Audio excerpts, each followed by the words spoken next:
So we've talked about that whole process, but Juliana, talk us through the psychology of even figuring out what you need as a business, because the problems are clear. You know, there's connectivity, there's cost, there's whatnot, security, etc. But then, how do I know if I'm getting the right thing?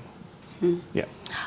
That's a really great question. I think it depends on what stage of the business you're in, because if I've had the opportunity to build companies where the team can be seated around a dining room table and you can have a discussion, or you can go to dinner in one sitting and figure it out, and to running part of a multinational where you've got a lot more people in more locations. Right. So it depends on what stage of the business. So that's number one.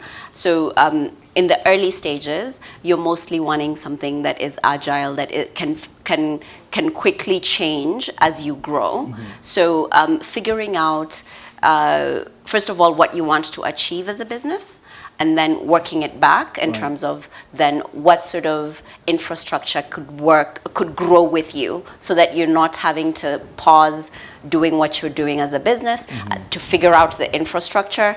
So it's really about figuring out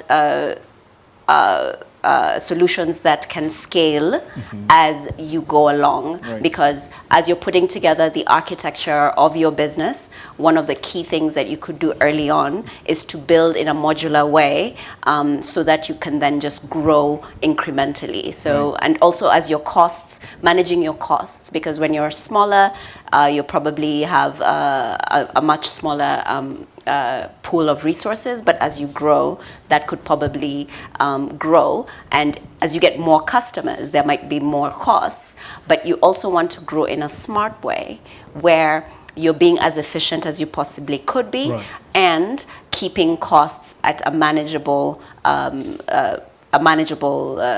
level. So it's important to really understand what the business needs, and then what the business needs to grow. Right. Yeah. Yeah.